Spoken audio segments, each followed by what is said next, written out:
YouTube'da mana shu ovqatni ko'rib, bugun tayyorlashga kirishdim. Buning uchun kerak bo'ladi bizga tovuq go'shti, kartoshka, katta-katta to'g'ralgan piyozlar va pomidor, kichkinaroq pomidor, to'ngan qalampiri, ketchup, mayonez va tovuq go'shtlarini sixga tortish uchun yog'ochli sixchalar kerak bo'ladi. Birinchi ishimizni tovuqlarni to'rtburchak qilib to'g'rashdan boshlaymiz.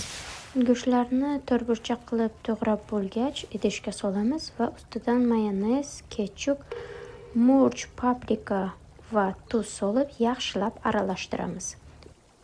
Aralashtirib bo'lgach, bir chekkaga olib qo'yamiz. Bir chekkaga olib qo'ygach, kartoshkalarimizga yog', paprika, tuz solib yaxshilab aralashtiramiz va qoliplarimizga solib, yog'larini hamma taraflariga surtamiz. Ustidan katta-katta to'g'ralgan piyozlarimizni terib chiqamiz. Endi esa maydalangan tovuqlarni sixchalarga tortamiz. Idishimizga tovuqli shashlikchalarimizni terib bo'lgach, dungan qalampiri, pomidor solib, ustini folga bilan yopamiz va pishirish uchun 250 gradusda duxovkaga qo'yamiz.